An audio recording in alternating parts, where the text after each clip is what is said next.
we have our final speaker of the day. This is going to be such a fun one to cap it off. So Alexandra is somebody who's spoken about quite a bit within Motion's world, like is someone who's deeply respected. So I'm always so excited to hear what's going on. So everybody, this is Alex. Welcome her to the stage, the Associate Director of Creative Strategy at Monks. Alex, I'm so excited to watch your presentation. Okay, let's do this. Let's see if I have good luck doing this. All right, got it. Yay, it's happening. Let's see. We're here. Okay, so hi everyone. My name is Alex, and I'm Associate Director of Creative Strategy at Monks. I'm so excited to be here. So many creative minds, and yeah, like I am a mom of 2 dogs and a 4-year-old girl. I've been teaching yoga for over 10 years. And so I do have a life outside of paid ads. I started out as a media buyer many years ago and spent most of my career optimizing ads and a lot of time behind scenes in Ads Manager. And over the past years, I've pivoted more and more into creative strategy, and I've launched thousands of ads and managed millions of dollars in ad spend with some of like really incredible brands. And in the past few years, most of the brands I've been working with have been brands that offer a solution through a service versus e-com or like physical product, sort of like professional services, telehealth, fintech, software. And so if you are in any of those, if you can associate with any of those, then this is going to be interesting for you. We're going to be, okay, let me see. Okay, here we go.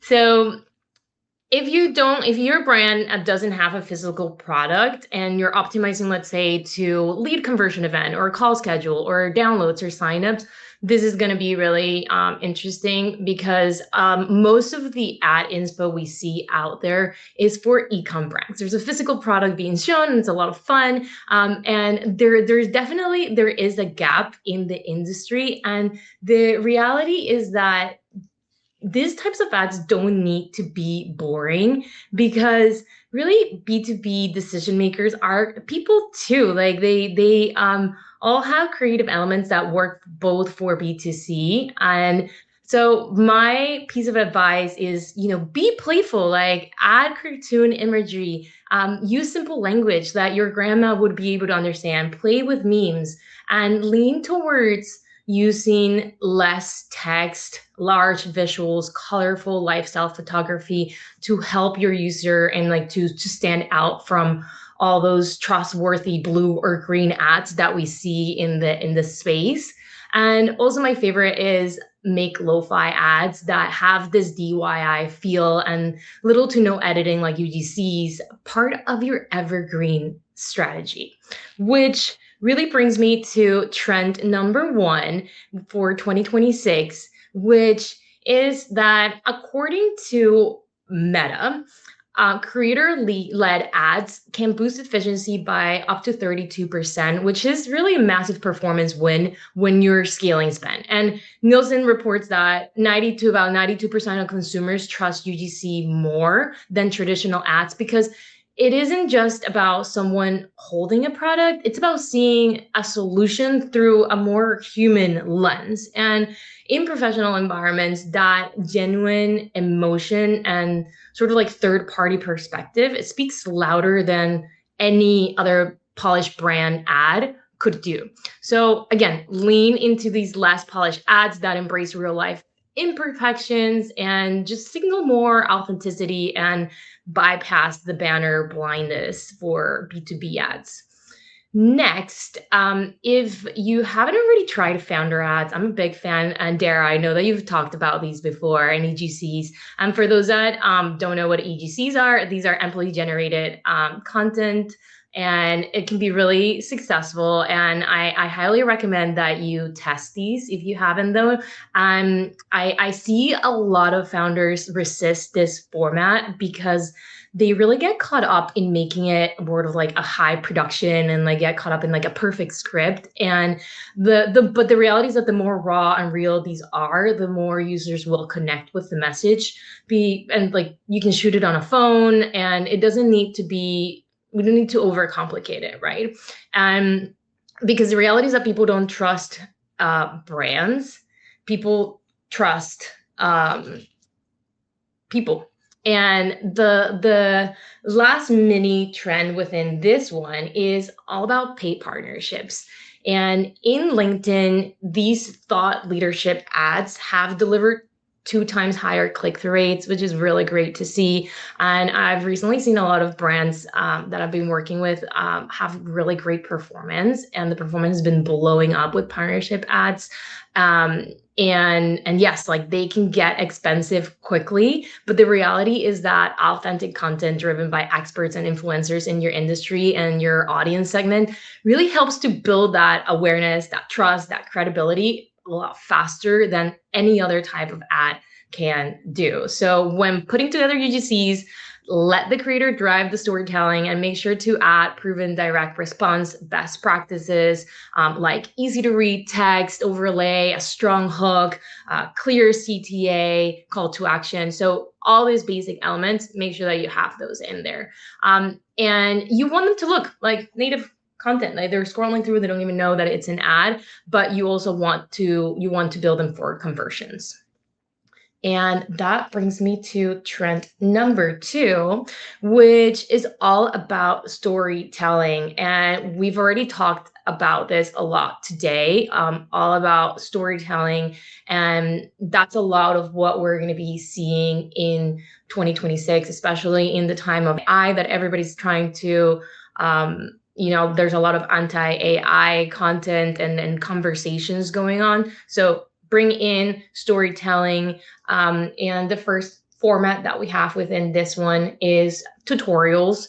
And no, we're not talking about like a long, boring tutorial video. This is really engaging content that briefly guides the users step by step on how to use your tool to achieve a desired result or solve a sort of like a common pain point using your platform or your service or the product that you are providing. Because the reality is that in this space, one of the most common barriers of entries is that users don't fully understand the capabilities of your product and or how it will actually make their lives better. And by showing them how to achieve a very specific result, you start dissolving some of these barriers. I always say, like, just don't tell me what to buy, like show me what it can do for me, and do so through storytelling, and then it becomes a lot of a better experience overall. And another format of storytelling, I really like this one. It makes me feel like, watching Netflix shows with episodes, and is like share content that has episodes that like match the narrative arc, similar to the buyer specific stage in the journey.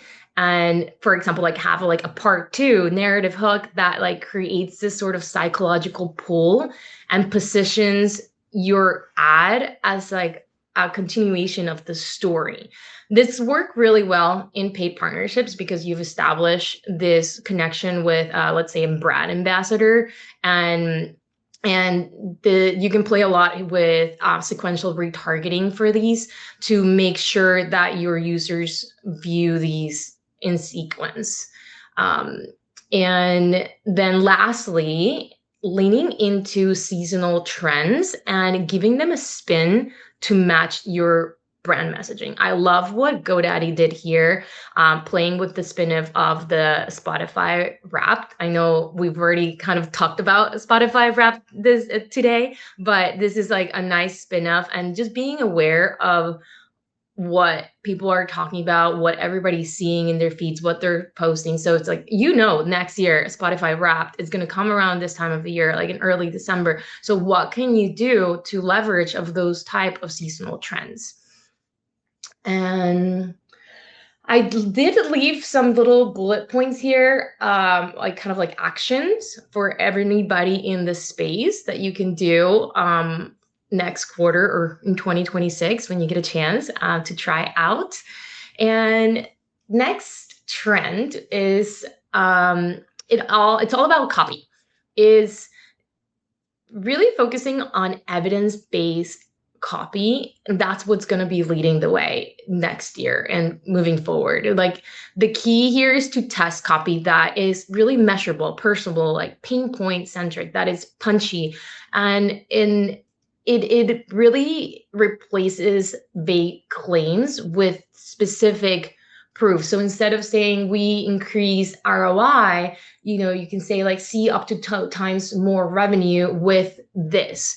And it's like, it's just really in a feed full of hype, like just using the specific numbers can be, a lot more believable than a round number or like a vague claim. This worked really well for both for UGCs and polished brand ads. I like to play with these on statics because people get to take a little bit of a pause and look at what's happening. And another angle that works specifically well for UGCs and it is the oversharing ads. And maybe I'm hyper curious, but yeah, like people, like it's the stories that people are exposing private data like money, like weight or age, and humans are naturally curious and like to snoop, and that's how you hook them in through that storytelling and smoothly without the user like barely even noticing that you are making the brand part of the story. It's just becomes an ad. Let's say that you're selling telehealth services or financial software. Show how the content creator uses your product as one of, like, let's say their hacks or their day-to-day. So for example, here on the payday routine ad that you are seeing of the couple, they could share the financial tool that they're using to budget, right? Or on the habits building video, she could share how she's one of the habits that she's building is like she's seeing an online dietitian through a telehealth provider and how that's making a huge impact in her life. So those are ways that it can like really be helpful to play with copy and the script. And here's the truth. As I said, people don't trust brands. People trust people who use brands. So I've put together these 7 kind of ad guidelines for B2B and digital services, so that it is really easy for you to like take a screenshot at the end of this slide and take it with you. And the first one is going to be is to steal inspiration from behavioral feeds. And I'm talking, I think Ashley mentioned already this, is monitor Reddit, like look at Discord groups, WhatsApp groups, Substack, look at the comments of your ads and the paid partnerships and other conversational spaces that you get to see what people and your user and your audience are talking about, and learn about what's really happening. This really helps you to create ads that are directly addressing conversations happening in private communities. And then it helps the audience feel heard, which is so important. And one of the ways to do this is to directly, for example, you can answer a specific Reddit thread using like a screenshot of the thread as the hook. And that kind of gives the signal that we're listening to the community and not just throwing marketing at them. The second one is to it's focused on thought leadership and brand narrative over hard sell tactics. And this like really helps to, justify the creative concepts and focus on building trust. And it's just like, I think just like a really great way to connect with the audience. Then use the founder employee led point of view as a creative format, not just one-off. Like make this part of your day-to-day. I think that this is really important. You can add this as a format, same that you use like okay, I have my testimonial ads, I have my promo ads. Make this one of the formats that you're constantly testing. The next one is when you do create, because I'm not saying like, oh yeah, like now just only move to human-led creative and UGCs within the space. So you're still going to want to use branded ads. You're going to still want to have statics and just keep the diversity flowing. And when you do create branded ads, make it playful or visually distinctive, because they can really get lost in the feed with like the brand colors of like blue or green, for example.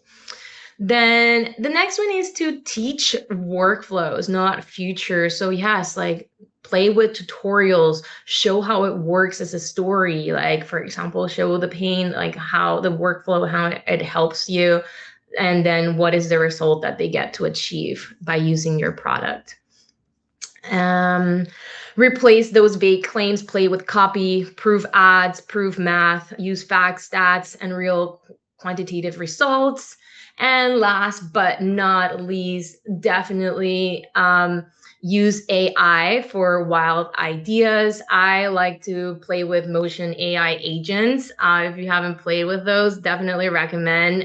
You can get some really fun ideas from that, and I think is really helpful. I mean, AI obviously takes a big part on all of this, and wild ideas is one of those, because we don't want to be always just copying ads from other ads, right? It becomes then like this never ending cycle. So that's definitely one thing.